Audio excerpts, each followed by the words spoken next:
Assalamualaikum warahmatullahi wabarakatuh.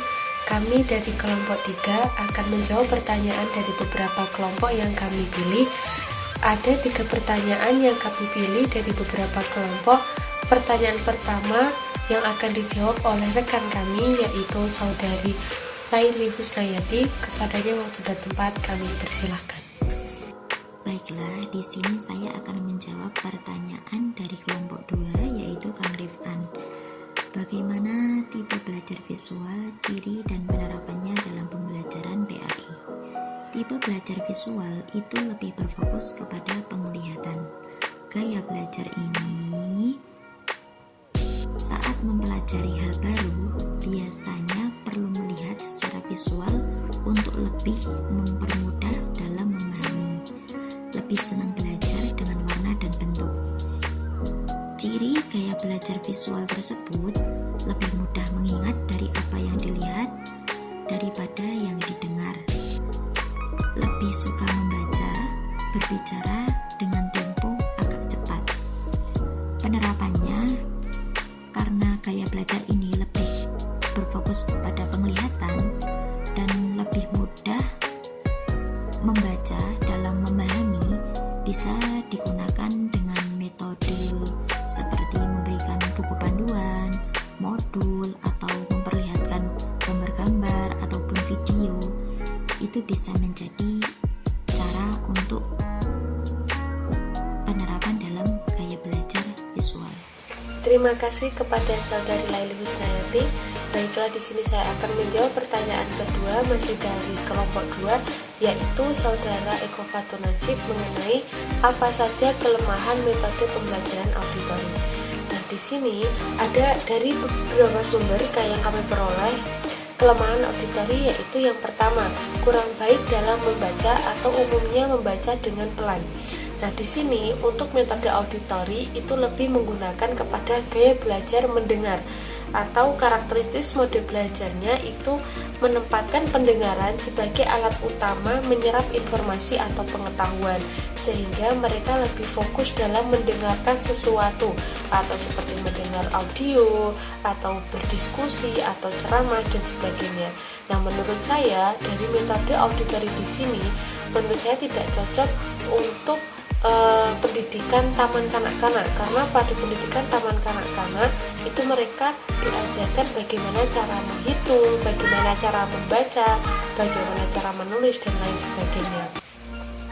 Jadi lebih baik dalam metode auditori itu menurut saya lebih kepada pendidikan yang lebih tinggi lagi atau seperti SD, SMP, SMA. Kelemahan yang kedua yaitu susah mengingat sesuatu jika membaca tanpa menggunakan suara. Dan di sini ditujukan bagi anak-anak yang sulit dalam menghafal atau sulit dalam mengingat sesuatu, sehingga lebih cenderung kepada, menurut saya lebih cenderung kepada visual atau kinestetik saja. Karena dengan membaca atau visual atau gambar mereka lebih fokus dan lebih paham dalam pembelajarannya. Sehingga kalau jika mereka menggunakan metode auditori di sini, mereka terkadang lupa atau sulit sekali mengingat-ingat apa yang telah diajarkan oleh gurunya tadi atau pendidiknya. Terus kelemahan yang ketiga yaitu susah untuk membuat karangan. Karangan di sini menurut saya karangan itu adalah sebuah gambaran. Nah, jika gambaran itu lebih kepada metode visual karena metode visual itu menunjukkan gambaran. Nah, karangan itu lebih kepada imajinasi. Imajinasi itu diperoleh dari kita melihat gambaran.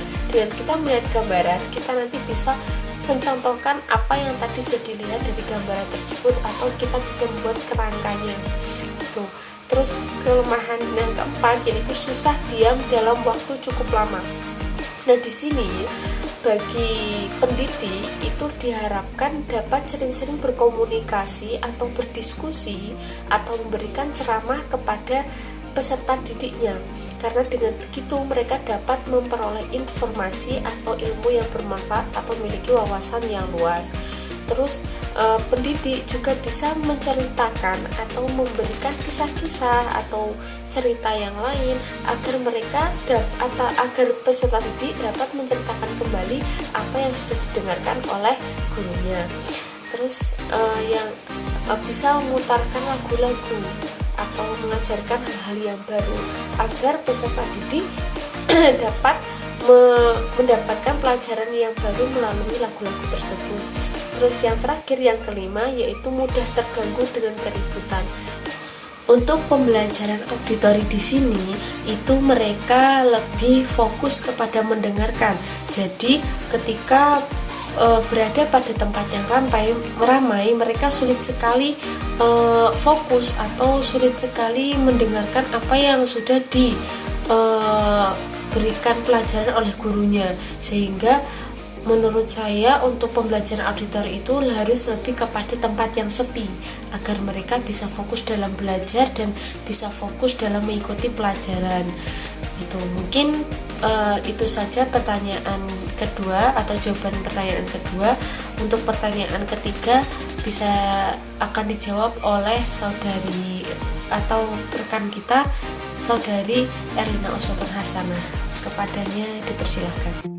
Baik, saya akan menjawab pertanyaan dari kelompok 4 atas nama Muhammad Mahsun Naufal, yaitu jelaskan kekurangan dan keunggulan pembelajaran dalam mengikuti kinestetik. Sudah diketahui bahwa metode belajar kinestetik yaitu metode belajar anak dengan menggunakan gerakan atau sentuhan. Ada beberapa kelebihan dan kekurangannya, yaitu kelebihannya, mudah mengingat hal yang ia sentuh atau lakukan. Yang kedua, memiliki minat terhadap aktivitas atau permainan fisik. Yang ketiga, dapat membayangkan informasi berdasarkan aktivitas yang mereka lakukan. Yang keempat, dapat mengikuti instruksi dengan baik. Yang kelima, unggul di bidang praktek karena selalu ingin mencoba langsung. Itulah beberapa kelebihannya. Adapun kekurangannya yaitu 1. Cenderung sulit memahami informasi jika tidak dipraktekkan. Yang kedua, membutuhkan alat bantu tertentu untuk memahami suatu topik. Yang ketiga, cenderung lemah dalam hal konsep teori. Yang keempat, cenderung mudah bosan dan frustasi saat duduk belajar dalam waktu yang lama. Yang kelima, menggunakan jari telunjuk untuk menunjuk saat membaca. Itulah beberapa kelebihan dan kekurangannya. Sekian dan terima kasih. Mungkin ini presentasi pertanyaan dari kelompok kami. Apabila terdapat kesalahan dan kekurangan, kami mohon maaf yang sebesar-besarnya.